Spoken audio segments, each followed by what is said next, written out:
एक नृत्यांगना जो है, लोक नर्तकी किस तरह से सिर पर 5 घड़े लेकर के नृत्य कर रही है, किस मुख मुद्रा से है। इस सभ्यता के चरण में जहाँ पर चंद्रमा पर यान जा रहा है, उसमें 5 घड़े सिर पर रख करके क्या मिलेगा। लेकिन इसका अर्थ हो सकता है कि उस चंद्रयान से भी ज्यादा बड़ा हो। इसलिए इस संस्कृति कभी भी सभ्यता से छोटी नहीं हो सकती।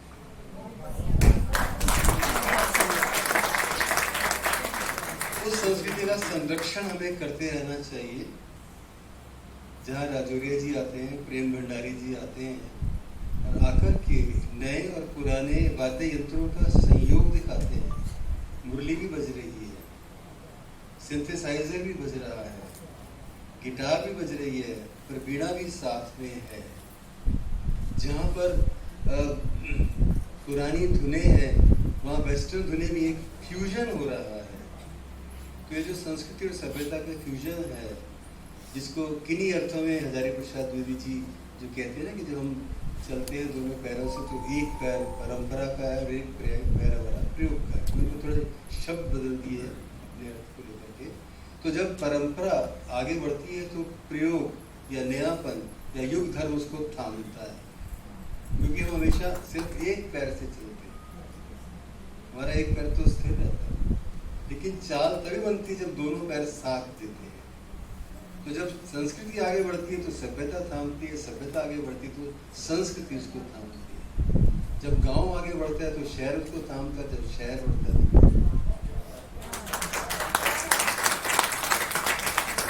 जब पिता आगे बढ़ता है तो माँ उसको थामती है, और जब माँ आगे बढ़ती है तो पिता को थामना ही चाहिए। तो इस संस्कृति और सभ्यता का ये जो चरण है, जहाँ पर आप कविता के माध्यम से अपने आप को अभिव्यक्त कर रहे हैं। दुनिया का सबसे बड़ा संकट मैं मानता हूँ कि अपने आप को अभिव्यक्त करना है, कि हम अपने आप को सही सही अभिव्यक्त नहीं कर पाते। हम जो कहना चाहते हैं वो कहाँ कहें। कौन है जो ऐसा प्लेटफॉर्म देगा इस पटल की भांति जो कहे कि आओ नए पुराने सभी कवि मिलकर आओ, अपनी रचनाएं लेकर आओ और बता दो सबको कि आप क्या अभिव्यक्त करना चाहते हैं। अब इसके साथ एक शर्त जुड़ी होती है जो कवियों को, रचनाकारों को ध्यान रखने की होती है कि जो अभिव्यक्त किया जा रहा है उसमें संप्रेषण की ताकत हो, वो कन्वे हो सके।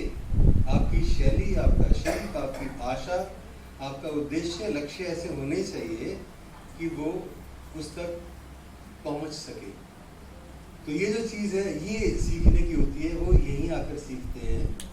जहाँ ऐसे ऐसे विद्वान बैठते हैं, प्रोफेसर साहब सामने बैठे हुए हैं, मैं उनके साथ में क्या कहूँ।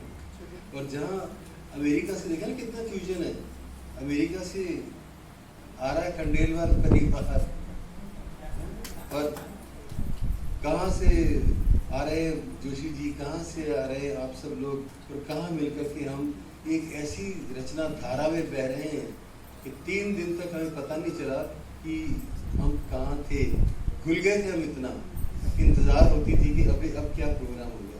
सुबह 8 बजे से लोग तैयार हैं कि मेरी कविता का नंबर नहीं आया, मुझे कविता सुनाइए। भले ही उसकी कविता पर रोक लगाई जा रही है कि 3 मिनट हो गए, 2.5 मिनट हो गए। हालांकि बहुत ये अच्छा नहीं है, लेकिन क्या है कि मजबूरी हो जाती है। और बल्कि मेरे जैसे लोग तो जब कभी कभी समीक्षा करते हैं तो थोड़ा सा कभी कभी थोड़ा सा सच बोलना बहुत अच्छा नहीं होता है, उसमें कई लोग नाराज़ हो जाते हैं। तो हो सकता है मैंने भी कभी समीक्षा करके ऐसा कुछ कह दिया हो, तो औरों का तो पता ही, लेकिन एक बेटी हमारी ज़रूर नाराज़ हो गई थी। उसको मैंने देख लिया कि पहले दिन वो मेरे साथ फ़ोटोज़ खिंचवा रही थी, भाग भाग कर आ रही थी। आज सुबह उसने जैसे मुझे देखा तो एकदम से ऐसे मुँह